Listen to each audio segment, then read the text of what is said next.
Once upon a time, on a bright and sunny morning, there was a big, beautiful forest. The trees were so tall and their leaves were so green. They swayed gently in the warm breeze.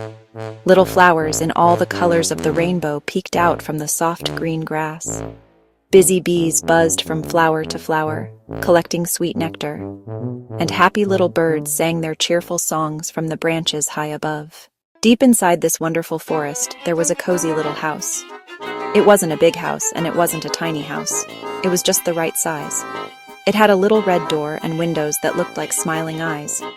A small winding path made of smooth gray stones led right up to the front door. This cozy little house was the home of a very special family. They were a family of bears, a family of 3 to be exact: Papa Bear, Mama Bear, and Baby Bear. Papa Bear was a great big bear, with thick brown fur that was as soft as a fuzzy blanket. He had a deep, rumbly voice that was always kind and gentle, never loud or scary. Mama Bear was a medium-sized bear with lovely, warm, honey-colored fur. She had the kindest eyes you have ever seen, full of warmth and love. And Baby Bear was a small, little bear with fluffy, light brown fur and a cute button nose. He was full of wiggles and giggles and loved to play games.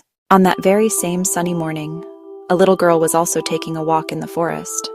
Her name was Goldilocks because she had beautiful curly hair that shone like spun gold. Goldilocks was a very curious little girl. She loved to explore and see new things.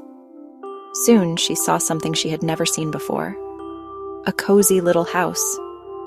She decided to be very polite and knock on the door. Tap, tap, tap. Nobody came to the door, but it was not locked and had swung open just a tiny bit. Inside, she saw 3 bowls of porridge. A great big bowl, a medium-sized bowl, and a teeny tiny little bowl. The porridge smelled absolutely delicious, and Goldilocks felt hungry from her long walk. She tried the great big bowl first. "Ooh, this porridge is too hot," she said. Next, she tried the medium-sized bowl. This porridge is too cold," she said. Finally, she tried the teeny tiny little bowl. This porridge is just right." It was so delicious that she ate it all up, every last yummy drop. Feeling sleepy after her meal, Goldilocks looked for a place to rest. She saw 3 chairs: a great big chair, a medium-sized chair, and a teeny tiny little chair. She tried the great big chair first. "Oh my, this chair is too hard," she said. Next, she tried the medium-sized chair. "Oh dear, this chair is too soft," she wiggled. Finally, she tried the teeny tiny little chair. "This chair is just right," she sighed happily. But then, crunch! The little chair broke into pieces. "Oh dear me!" she exclaimed. Feeling very tired, Goldilocks went upstairs and found a bedroom with 3 beds. A great big bed, a medium-sized bed, and a teeny tiny little bed. "This bed is too high at the head. This bed is too low at the foot.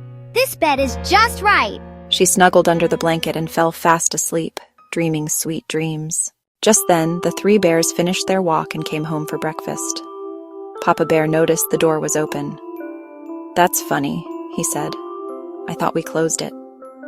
Inside, Papa Bear looked at his bowl. "Someone has been eating my porridge," he said gently. "Someone has been eating my porridge," said Mama Bear. Baby Bear cried, "Someone ate all mine up." Then they checked their chairs.